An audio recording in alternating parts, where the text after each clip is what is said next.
Bonjour Mehdi Charef. Bonjour Nacera. Qui êtes-vous Mehdi Charef? Moi, c'est ce que je... Oui, c'est une bonne question ça. Moi Vous la redoutez cette question, hein? Non, je la redoute moins maintenant parce que j'ai écrit là-dessus. J'ai écrit là-dessus et petit à petit, pour me retrouver, il fallait que je revienne vers l'enfant que j'ai été. Je pense qu'il y a comme ça que... Avant, je me connaissais pas du tout et je me suis mis à écrire, un petit peu me rappeler mon enfance en Algérie, puis mon enfance en France aussi. Et petit à petit, j'arrive à comprendre cet enfant, enfin l'enfant qui est en moi, quoi. Et la personne que vous êtes devenue, et vous êtes surtout... Bah, c'est-à-dire quand on est venu ici, on pouvait pas, ma génération je parle, hein, être nous-mêmes, continuer à être nous-mêmes. C'était pas possible parce qu'on arrivait ici, il fallait parler français tout de suite, il fallait, il fallait s'adapter tout de suite, il fallait s'intégrer tout de suite. Donc ça voulait dire qu'il fallait qu'on oublie. Moi, c'est ça qui a été très dur pour moi, je crois, mais je ne me rendais pas compte. À ce moment-là, quand j'étais à Nanterre, dans les bidonvilles, je ne me rendais pas compte qu'il fallait qu'on me demandait de me débarrasser de ce que j'avais été. Ouais. Mais vous êtes quand même écrivain, Oui. scénariste, Oui, oui. cinéaste, Bah, tout ça quand même. Oui, c'est peut-être ça. Pour ça, j'ai fait ça, c'était pour dire un petit peu. J'ai toujours voulu parler d'où je venais, des gens que je rencontrais, enfin, dans le milieu. Et ce que je suis, je crois que c'est cet enfant-là, quoi, maintenant, qui maintenant commence à parler un peu. Avant, c'était essayer de s'intégrer le mieux possible. Des fois, faisant des choses peut-être que je n'avais pas trop envie de faire, mais qu'il fallait faire. Ce qui a été le plus dur pour moi, je crois que ça a été les parents. C'est qu'à un moment, je me suis rendu compte que si on s'intégrait, si on voulait être un petit français, c'était un petit peu renier son père et sa mère, parce qu'on commençait déjà à ne plus parler français. Moi, le jour où je me suis surpris à penser français, je me dis, tiens, tu penses en français? C'est un choc incroyable, parce qu'on pense en arabe, en algérien, et puis d'un seul coup, la transformation se fait mot par mot, phrase par phrase, puis à un moment, on se rend compte qu'on pense en français. On y reviendra. Et ça, c'était un moment très difficile à accepter. On y reviendra à tout ça, Mehdi Charef. Vous êtes entre autres l'auteur de ce livre, Oui. Le Harki de Myriam. Elle aurait initialement publié en 1989. Oui. Il est ressorti à cette année dans une autre maison d'édition. Pour quelle raison? Tout simplement. Oh, parce que je crois que l'éditeur avait lu le livre, bien sûr, et le livre ne l'avait plus, voulait qu'on reparle. La nouvelle maison d'édition, donc c'est-à-dire la maison Agone. Agone. Oui, les éditions Agone. Parce qu'ils trouvent que ils avaient envie qu'on reparle de ce problème, enfin, problème si on appelle ça comme ça, des harkis, ouais. de cette communauté algérienne qui vit en France. Et il y a les enfants, il y a leurs petits-enfants qui vivent là. Et... Justement, ce livre, en fait, très rapidement, brièvement, ce livre raconte l'histoire du destin oui, d'un homme et d'une tragique femme, oui. D'une famille, un homme et une femme, Asdine et son épouse Myriam, oui. Et leurs enfants, Selim et Saleha. Et ce destin tragique, parce que le point de départ, quasi point de départ de ce livre, c'est l'assassinat du fils de Myriam et d'Asdine, Selim. Juste sur la démarche du livre, Mehdi Charef, est-ce que c'est un livre autobiographique? Est-ce qu'il y a des éléments de votre vie personnelle? Et le reste, par exemple, cet assassinat, racontez-nous. Oh bah, l'élément qui m'a déclencheur, je crois que j'avais 11 ans, 11, 12, oui, j'avais 11 ans. Et j'habitais une cité de transit, on venait de quitter les bidonvilles pour habiter les cités de transit, c'est des cités en attente d'avoir un HLM. À Nanterre? Oui, à Nanterre, oui. Et il y a un monsieur qui est venu avec sa femme et ses 2 enfants. Ils sont installés là, dans une baraque, pas très loin en face de chez nous. On était à peu près une centaine de familles à vivre dans ce camp. Et puis le lendemain, je crois, de son arrivée, ou sur le lendemain, moi j'allais à l'école très tôt le matin, il devait être 7h, 7h30. Et sur sa porte, il y avait des gens avaient peint un grand H en rouge, faisant carrément toute la hauteur de la porte, ce qui voulait dire Harki. Ouais. Ça veut dire qu'il était indésirable, parce que c'est une cité, un camp, il y a beaucoup d'Algériens, de familles algériennes. Et c'était juste après l'indépendance. Vous aviez compris à ce moment-là ce que ça voulait dire, ouais. J'ai compris que c'était H qui voulait dire Harki. Ouais. Ça veut dire qu'il disait à cet homme-là et sa famille de dégager, de s'en aller. Et 2-3 jours après, ils sont partis. Et moi, je ne savais pas que ça m'avait choqué. Moi, avec mon cartable, je fonce, je traverse le camp, et je ne savais pas que des années plus tard, cette image, ce H, je le vois encore. Ce H avec la peinture qui dégoulinait encore en rouge. Je ne savais pas que ça allait me marquer, que j'allais repenser à cet homme. Je vois encore son visage, cette femme avec sa tête voilée, quittant ce camp parce qu'ils étaient indésirables, oui. Parce qu'ils étaient considérés comme un traître. Et vous en avez fait... et là, ça a été la première anecdote, oui. C'est la première idée. Et puis après... C'est de là qui parle l'idée du livre, de cette image-là, de ce souvenir-là. L'idée du livre est venue un petit peu plus tard, il y a un harki qui est mort en France et il avait demandé à sa famille de l'enterrer en Algérie. Et donc ils ont fait une quête pour payer l'avion, parce qu'un cercueil dans un avion ça coûte très cher, ouais. Mettre un cercueil dans un avion. Donc la communauté harki avait réuni la somme pour envoyer, et sa fille est partie avec lui. Donc il y avait le cercueil, elle était... Et quand ils sont arrivés à Alger, la douane algérienne leur a dit de renvoyer je vous dirai pas les mots parce qu'ils sont un peu trop, de renvoyer cet homme-là dans le pays qu'il avait choisi de servir contre nous pendant la guerre. Et elle est revenue avec le cercueil. Et ça j'ai trouvé ça très... c'est très dur. Ouais. Il y a des années comme ça, des choses que j'ai appris par des... Et après, je me suis dit, je vais essayer de comprendre ce qui s'est passé avec les harkis. Moi, j'en ai connu deux. Hein.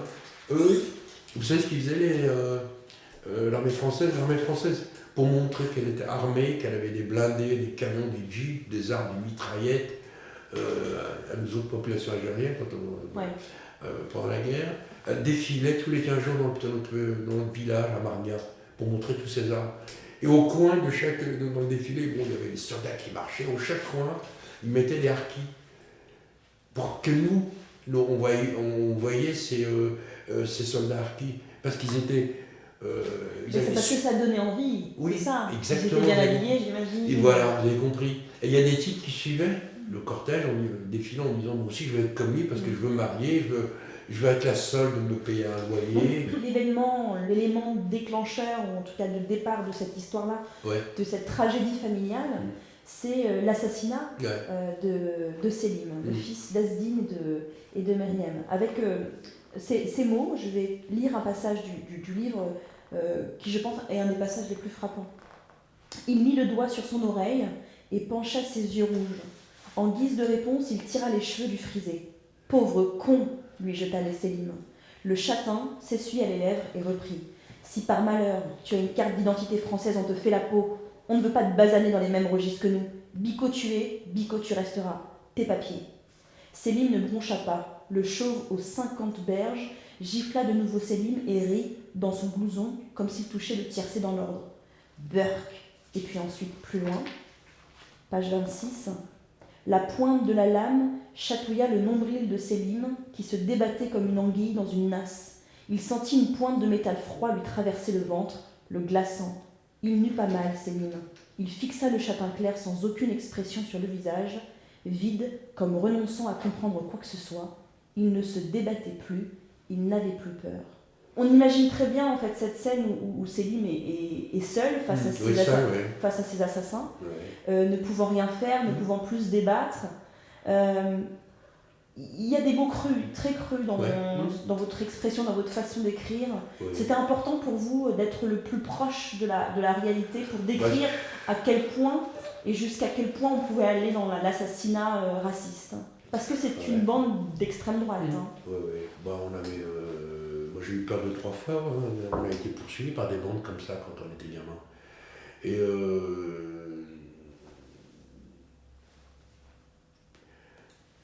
c'est pénible quand on pense que ce type à 22 ans s'engage dans l'armée française parce qu'il a envie d'avoir un peu d'argent, parce qu'il s'engage comme on embauche à l'usine. Le père. Oui, et puis un jour il se marie, il a des enfants, il fuit l'Algérie parce que là-bas il est condamné à mort, et quand il arrive en France il fait tout pour que ses enfants soient bien scolarisés, il en a un, et malheureusement c'est arrivé, qui fait de très très bonnes études, et c'est les Français qui vont lui tuer son fils. C'est ça qui m'avait vraiment à l'époque, je dirais, c'est terrible. Il fallait absolument mettre les mots les plus précis, les plus crus pour raconter ça. Parce que c'est des mots qu'on m'a... moi aussi, on me l'a dit. J'ai entendu dire, moi, ce qui a fait que j'ai très longtemps hésité à prendre la nationalité française, c'est ça, c'est ce que j'entendais des gens qui me disaient, non, on ne veut pas de toi, on ne veut pas de toi, ou alors on n'a pas envie d'être un petit peu ce qu'on a subi, ce que les autres nous ont fait subir. Mais moi je me plains, il ne faut pas qu'on ait l'impression que je me plains du racisme. C'est quelque chose qui est en moi depuis très longtemps, moi je m'en occupe. Ça, cet événement-là, on vous l'a rapporté, c'est un événement qui a existé, c'est l'assassinat-là. Non, ça a existé, oui, malheureusement, oui. Ça a existé. Il y a des... moi, quand j'ai écrit le théorème, j'ai rencontré un fils de harki. Il ne voulait pas me dire qu'il était fils de harki. Il voulait écrire, donc il voulait des conseils. Et puis avec lui, je suis allé dans les quartiers, il y avait des harkis. Certains étaient parqués comme dans le centre de la France, d'autres qui vivaient un peu plus librement dans le nord de la France. Et c'est là que, moi qui avais très peur d'eux, j'avais très très peur des harkis pendant la guerre. Je les trouvais méchants. Et là, je suis allé les voir. Je suis allé voir les enfants, puis il s'est créé des amitiés, des liens entre eux, avec eux. Et là, c'est là que vraiment je me suis dit, il faut que j'écrive le livre. Ouais, je voyais des enfants qui étaient vraiment qui vivaient vraiment la vie de leur père encore et toujours. Pour eux, leur père, il avait une sacrée histoire. Ils essaient de comprendre pourquoi leur père s'était engagé dans l'armée française. Ils aimaient ce père. Et puis, évidemment, vous interrogez beaucoup l'identité même de ceux qui sont harkis. Avec ce passage assez important dans votre livre, c'est quand Saleha, donc la jeune fille, pose la question de « c'est quoi un harki ?» Selim, c'est quoi un harki ? Demanda le même jour Salia à son frère. Il était plongé dans les devoirs, elle finissait les siens. J'ai demandé à maman, je n'ai pas compris ce qu'elle a dit. En tout cas, elle est fière qu'on soit harki. Fière ? Non, dit Selim, de 4 ans son aîné. Elle n'a pas honte d'être femme de harki, c'est différent. Mais c'est quoi un harki ? C'est un arabe qui, pendant la guerre, entre les Français et les Algériens, s'est battu contre les Arabes. Contre nous ? Pourquoi ? Elle avait eu un choc. Elle revoyait le graffiti sur le mur de l'école, les Arabes dehors. Peut-être parce qu'il pensait que pour son pays, un gouvernement français, c'était peut-être mieux, supposa Selim. Alors papa n'aimait pas les Arabes ? Demanda Saleha. C'est terrible ça. Maintenant je m'en rappelle, mais c'est terrible, une question qu'une fille de harki, un fils de harki ont pu s'opposer, des questions qui n'en finissent pas. Surtout que dans votre livre, c'est vraiment un des moments les plus importants, le moment clé, parce que c'est le seul moment véritable où il y a une interrogation formulée de qui nous sommes, et elle est faite à travers l'innocence d'une jeune fille. Oui, parce qu'elle a son père, elle a une nation, c'est Dieu pour elle, et c'est pour ça que... elle a envie de savoir pourquoi ils sont engagés dans l'armée française alors qu'il était algérien et pourquoi que... mais c'était bien avant l'indépendance, il y a beaucoup d'hommes algériens qui sont engagés, ils ne savaient pas très bien, pour eux la guerre c'était pas encore la guerre, c'était que des petits... Il y avait de temps en temps des escarmouches entre des soldats français et puis quelques Algériens, donc ils ne savaient pas où ça pouvait aller à ce moment-là. Est-ce que vous pensez qu'aujourd'hui en 2016, des petits-fils, des petites filles de harki poseraient encore la même question ? Je pense qu'ils peuvent encore poser la question, oui. Leur père en disant pourquoi tu t'es engagé à ce moment-là. Mais c'est une question. Et qui sommes-nous ? Parce que c'est mine de rien, une période de l'histoire. Même en règle générale, l'Algérie, la guerre d'Algérie en règle générale, n'est pas tellement connue. Non. Il y a une sorte encore de plaie non pensée, Elle n'est pas connue la guerre d'Algérie. Et encore plus peut-être la question des harkis. Oui. Et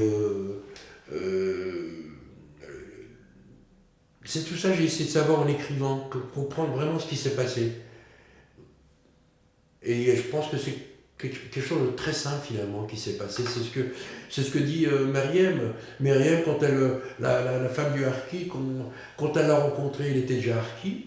Et puis bon, elle s'est mariée avec lui. Elle s'est dit, elle aimait cet homme, et elle s'est dit, bon, il a une forme française, puis on verra plus tard ce qui va se passer. Elle l'a suivi. Pourquoi il y a l'histoire de Myriam? Parce qu'il y a des harkis dont les familles n'ont pas suivi. La femme n'a pas pu suivre, non, parce que la famille de cette femme lui a interdit de suivre cet homme. Parce que c'était un traître, parce que il ne fallait pas aller avec lui. Il y a beaucoup de harkis qui sont venus sans leurs enfants, sans leurs femmes. Ils ont fui seuls parce que la famille n'a pas pu suivre, n'a pas voulu les suivre. Ça aussi, j'en parle dans le livre, parce que c'est dramatique. C'est vraiment dramatique. Mais la plupart des harkis ne savaient pas, à mon avis, ce qui allait se passer. Ils sont engagés au début des années 50, puis même beaucoup plus tôt. Ils ne savaient pas qu'un jour il y aurait la révolution et puis que ça prendrait cette ampleur. Quand on est en cours de récréation à Nanterre, je me rappelle, l'insulte la plus dure, c'était fils de harki. Le harki. On dit harki. Ouais, moi je sais. Et on n'entend plus, mais même beaucoup plus tard. Ouais, je ne sais pas si en Algérie ils continuent pas à la prononcer. Mais ça, c'est des choses qui me choquaient à chaque fois. Je sais pas, moi j'aurais 18 ans, 19 ans, j'aurais rien pour travailler en Algérie, comme du côté de Marnia, pas un lopin de terre à cultiver, pas une place dans une usine, je sais pas, j'aurais même passé, j'étais en haillon, j'aurais dû passer le défilé militaire, j'aurais peut-être suivi, je serais allé à la caserne en disant moi aussi je vais être soldat. Justement, cette question-là, c'est la question de l'engagement, aussi les raisons de l'engagement dans l'armée coloniale française que vous interrogez. Une colère contre la misère, c'est une colère contre... Justement, moi, vous l'écrivez ça, page 70. Très bien. En cette fin des années 50, il ne s'engagea pas contre quelqu'un, il s'engagea contre la terre, le ventre aride de sa terre. Ouais, je suis sûr de ça. Le soleil avait même séché la rivière qui traversait le domaine et tous passaient leur temps à prier que vienne la pluie. Le sol était si dur, si craquelé, que même les serpents le fuyaient. Ah, les serpents fuyaient. Du côté où j'étais, même les serpents allaient... Ils fuyaient, ils allaient au bord d'un ruisseau, il fallait le trouver un ruisseau en plus. C'était dur, moi je suis sûr de ça. Je suis persuadé que c'est... Donc ce que vous dites, c'est qu'il n'y a pas d'idéologie. Il n'y a pas d'adhésion à un camp ou à un autre, et en l'occurrence au camp français, c'est il faut survivre. Oui. C'est ça que vous dites. Oui, je pense qu'il fallait survivre.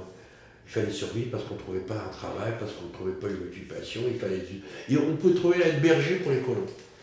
Ou garder la terre des colons. Ça, j'en ai vu. Ils gagnaient 20 centimes par jour. Je ne sais même pas s'ils avaient 20 centimes par jour. Il y a ça, on pouvait trouver ça. Travailler pour le colon. Le colon, lui, il n'avait pas de tracteur. Le colon, c'est des indigènes en haillons qui retournaient sa terre. Il fallait voir comment elle était belle, cette terre, tellement elle était. Et ils étaient par dizaines, par vingtaines à retourner la terre. Et moi, je me souviens des vignes ou tous les arbres fruitiers des colons, ils étaient magnifiques. C'était fait à la main, il y avait des gars qui faisaient ça toute la journée. C'était des vrais tableaux, il y avait que ça qu'ils pouvaient faire, je pense. Et puis à un moment, il faut se marier. On ne se marie pas à cette époque-là. Même maintenant en Algérie, si on n'a pas d'argent, si on n'a pas de travail. Puis il n'avait pas envie de se marier et vivre 2 ou 3 dans une même chambre avec les parents. Il y en a qui ont suivi, qui n'ont pas hésité. Ils sont allés à la caserne, ils se sont inscrits, et puis ils ne savaient pas lire et écrire. Et puis on leur a donné un fusil, un uniforme. Et puis une solde. Ils sont allés là pour une solde. Puis après, ils ont dit on verra ce qui arrivera. On a vu ce qui est arrivé. Mais c'est terrible. Avec aussi des humiliations subies aussi au sein de l'armée, quand même. Ah oui, au sein de l'armée, oui, c'est sûr qu'au début, quand ils sont arrivés, on a dit c'était des indigènes, il a fallu ça n'a pas dû très très bien se passer, hein. Ça, je crois qu'on parlait beaucoup mieux que moi. Mais c'est une période très très trouble. Mais moi, j'ai jamais pu imaginer autre chose que s'engager parce que pour la solde. Et on sent qu'il y a aussi une volonté de votre part de faire en sorte que ces gens-là soient aussi vus comme des opprimés, des victimes d'une injustice. Parce que harki, quand on en parle, on parle de trahison, on parle de honte, on parle d'humiliation. Dans votre livre, c'est tout l'envers, c'est-à-dire de montrer que ce sont aussi des victimes de l'histoire. Oui, c'est des victimes de l'histoire. Hein. Quand on arrive quelque part et puis on se retrouve désabusé parce qu'on ne nous attend pas. La France ne les attendait pas du tout. Et puis il y en a eu des morts là-bas, on n'a même pas essayé de les prendre. Moi j'étais gamin, vous allez bien, c'est rare. Il y avait la caserne. Et tout droit, c'était la grande avenue de ce petit village qui est marié, c'était un petit village. Et après, tourné, c'était la route de Tlemcen. Vous savez ce qu'on faisait, nous les gamins, on était vraiment salauds. On savait que les harkis allaient fuir dans les camions et qu'ils allaient être bâchés pour pas qu'on les mette avec leur famille. On savait. On attendait le matin, on savait pourquoi. Il n'y avait plus d'école. Il n'y avait plus d'école, on était entre la fin de la guerre et l'indépendance. On avait des gros cailloux dans les poches et on caillassait les camions des harkis. Moi j'étais là-dedans, gamin. Pour nous c'était des traîtres. Alors pour pas qu'on leur mette des cailloux sur la tête, ils partaient comme ça sur des petits camions sans bâche. Après ils se sont dit non, ils prennent des cailloux sur la tête, ils se font insulter, ils se cracher dessus sur tout le chemin. Alors ils ont bâché les camions, ils ont fermé les camions derrière. On savait qu'ils étaient avec leurs enfants, ceux qui avaient la chance de faire avec leurs enfants et leurs femmes. Et puis on les courait après. Tant que le camion ne pouvait pas démarrer, rouler très vite, on ramasse des Et à quel moment, du coup, votre regard a changé? C'est quand vous les avez vus dans les camps ou dans les bidonvilles? Non, mon regard a changé, c'est quand j'ai mis le premier H sur la porte. J'avais 11 ans. Je me suis dit, quand même, je les aime pas. Pour moi, c'est des traîtres. Ils étaient avec les Français ou une autre, parce que moi, j'ai perdu des gens dans ma famille qui sont morts. On a eu des filles qui ont été pris par les soldats français, parce qu'elles étaient jolies, elles avaient 15, 16 ans, 17 ans. Il y en a une qu'on n'a jamais revue, ils allaient les violer dans les montagnes. J'ai eu du côté de ma mère, il y a une maison qui sont fait tuer, mon grand-père qui a été assassiné. Donc on les aimait pas les harkis, parce qu'on savait que les Français tuaient les nôtres, mais parmi eux il y avait les harkis. Je les détestais moi. Et ce H, moi le gamin de 11 ans qui va à Nanterre, il prend son cartable et puis il court vers l'école, et il traverse son bidonville, il voit un H sur la porte à harkis. Et ça c'est...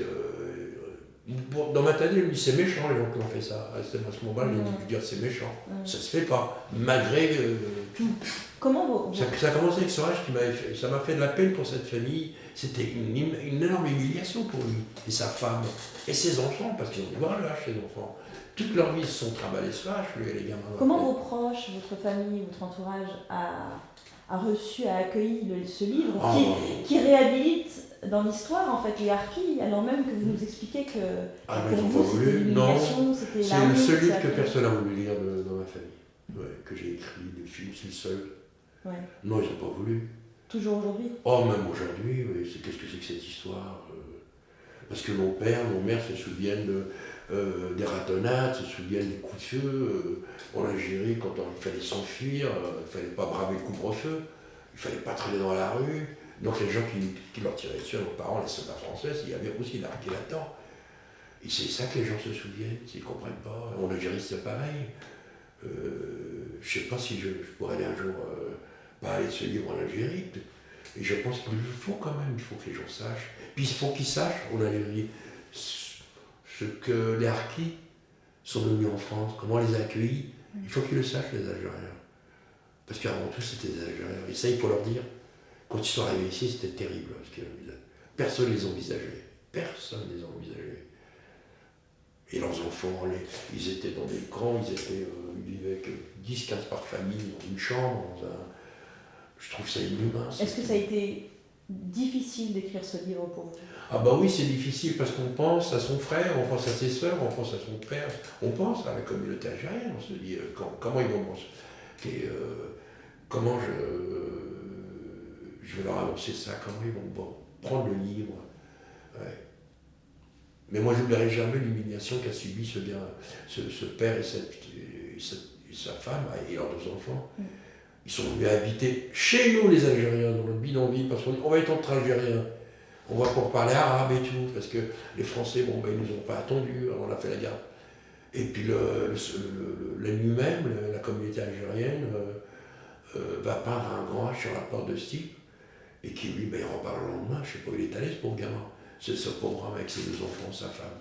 Ils ont appelé un gars qui avait une 404 Peugeot, je me rappelle, ça existait déjà, là, une 400. Puis ils ont tout mis dans 2 ou 3 petites armoires, enfin, ils sont partis, je sais où. C'est pas les Français qui, je sais pas, qui vont les secourir, c'est pas la mairie ou je sais pas où.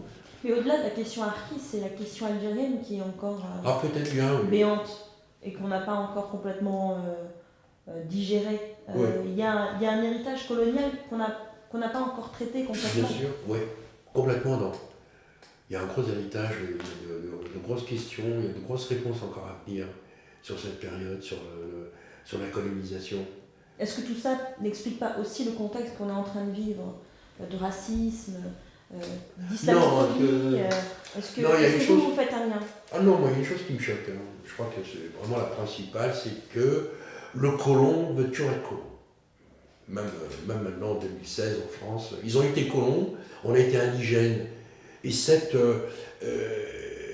marche, cette image, ils veulent la garder. Moi je pense que ça me choque beaucoup ça. L'esprit colon que les Français veulent garder encore. Ouais. Et ce qui m'énerve parfois, c'est que dans l'immigration, quelques-uns qui veulent garder cette image de l'indigène. On a beau vouloir se décaler, retirer ces haillons d'indigènes montés, non, ça ne plaît pas aux gens qu'on se soit débarrassé de ces haillons d'indigènes, qu'on ne soit plus à l'indigène, ça ne plaît pas encore. Et peut-être, vous avez raison, c'est peut-être parce qu'on n'en a pas parlé, parce qu'on n'a pas discuté de toute cette période. Et c'est ça qui manque. Mais moi, ce qui me choque encore, c'est quand beaucoup de gens autour de moi, là, les voisins, veulent garder, non pas qu'ils ont l'esprit colon, ils veulent le garder.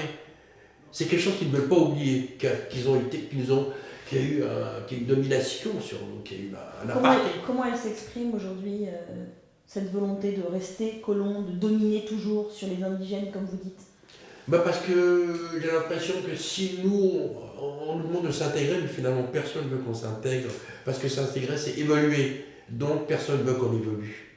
Parce que quand on évolue, vous savez, je vais donner une image qui m'a choqué. J'habitais le bidonville, c'était transit, puis un jour on nous a donné un HLM. Alors c'était super, formidable, on est entré dans un HLM, il y avait 3-4 pièces.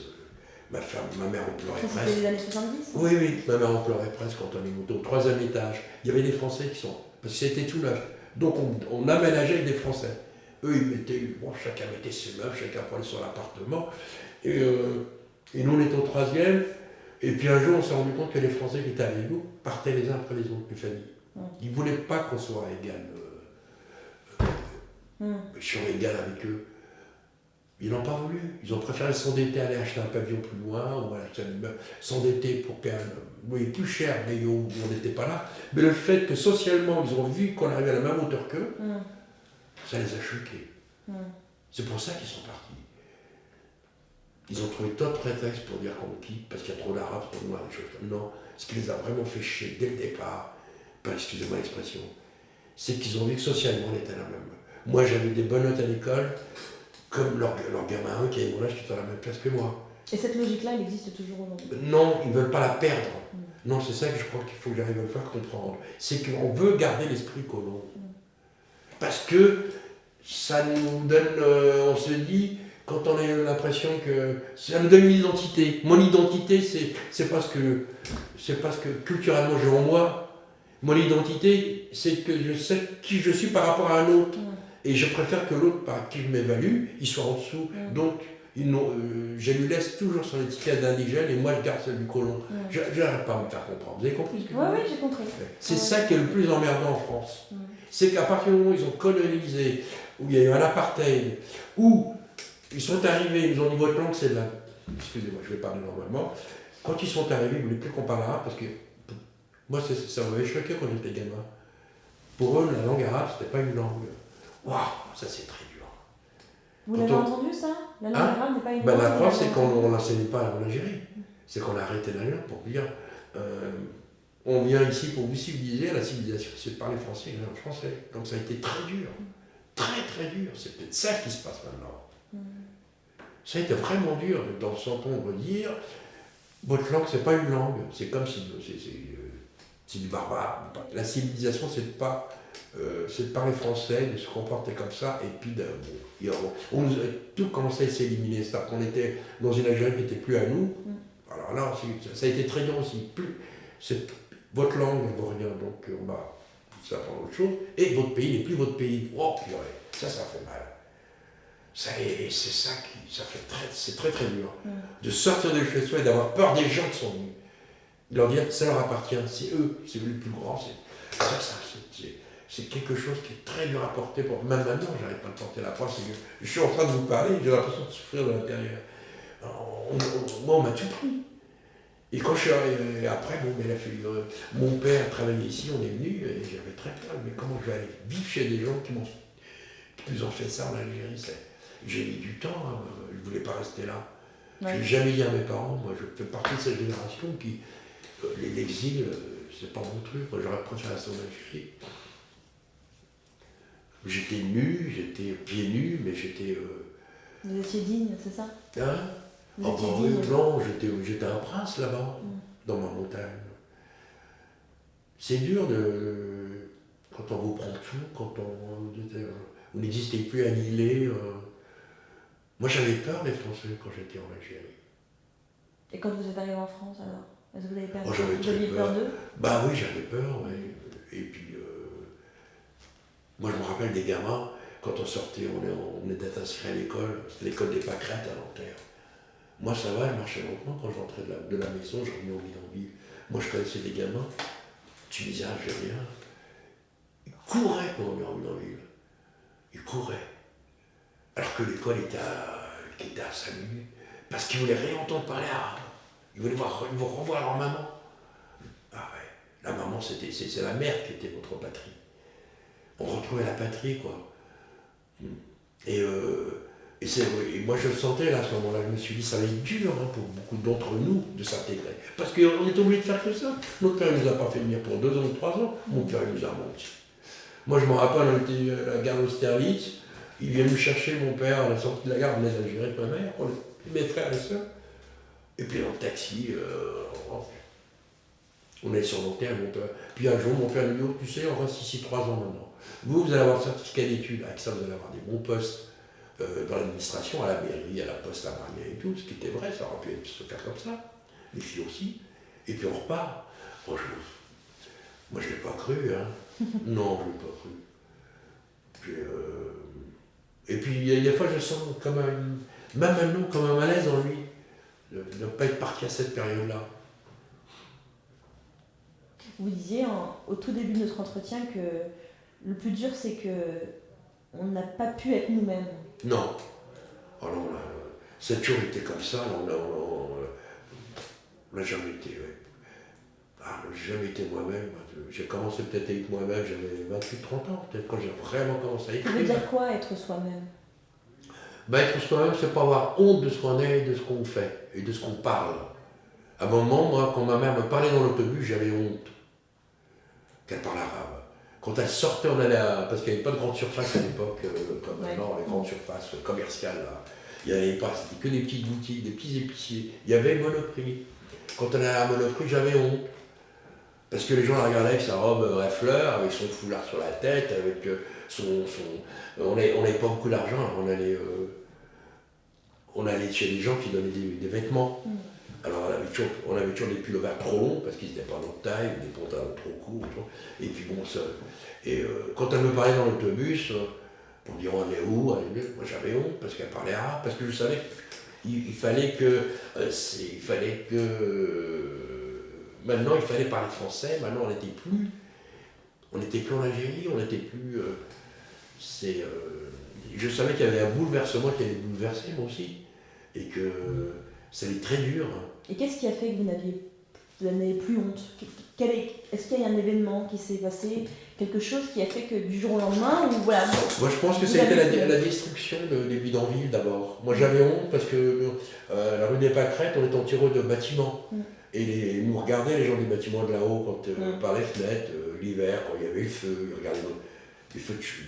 Et j'avais des copains de classe qui me regardaient là-haut. Moi, j'avais vraiment honte quand je rentrais, quand ma mère m'envoyait à la boulangerie. Oh, je faisais ça avec le pain, genre comme je savais qu'il y avait des copains.